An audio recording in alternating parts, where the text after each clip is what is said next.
ലേവ്യ പുസ്തകം അദ്ധ്യായം 3. സമാധാനബലിക്കായി കാലിക്കൂട്ടത്തിൽ നിന്ന് കർത്താവിന് കാഴ്ച കൊണ്ടുവരുന്നതെങ്കിൽ അത് ഊനമറ്റ കാളയോ പശുവോ ആയിരിക്കണം. ബലിമൃഗത്തിൻ്റെ തലയിൽ കൈവയ്ക്കുകയും സമാഗമകൂടാരത്തിൻ്റെ വാതിൽക്കൽ വച്ച് അതിനെ കൊല്ലുകയും വേണം. അഹറോൻ്റെ പുത്രന്മാരായ പുരോഹിതന്മാർ അതിൻ്റെ രക്തം ബലിപീഠത്തിന് ചുറ്റും തളിക്കണം. സമാധാന ബലിമൃഗത്തിൻ്റെ ആന്തരിക അവയവങ്ങളിലും അവയെ പൊതിഞ്ഞുമുള്ള മേധസ് കർത്താവിന് ദഹനബലിക്കായി എടുക്കണം. അതിൻ്റെ ഇരുവൃക്കകളും അവയോടൊപ്പം അരക്കെട്ടിലുള്ള മേധസ്സും കരളിന് മുകളിലുള്ള നെയ്വലയും എടുക്കണം.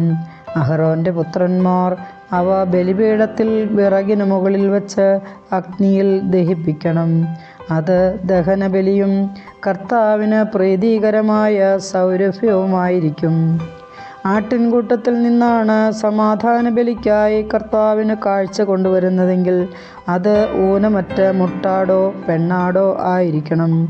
ആട്ടിൻകുട്ടിയെയാണ് ബലിവസ്തുവായി സമർപ്പിക്കുന്നതെങ്കിൽ അതിനെ കർത്താവിന് മുമ്പിൽ കൊണ്ടുവരട്ടെ. അതിൻ്റെ തലയിൽ കൈവച്ചതിന് ശേഷം സമാഗമകൂടാരത്തിന് മുൻപിൽ വച്ച് അതിനെ കൊല്ലണം. അഹറോൻ്റെ പുത്രന്മാർ അതിൻ്റെ രക്തം ബലിപീഠത്തിന് ചുറ്റും തളിക്കണം. സമാധാന ബലിമൃഗത്തിൻ്റെ മേധസ്സും ആന്തരിക അവയവങ്ങളിലും അവയെ പൊതിഞ്ഞുമുള്ള മേധസ്സും നട്ടെല്ലോട് ചേർന്ന് മുറിച്ചെടുത്ത് കൊഴുത്ത വാലും കർത്താവിന് ദഹനബലിക്കായി എടുക്കണം.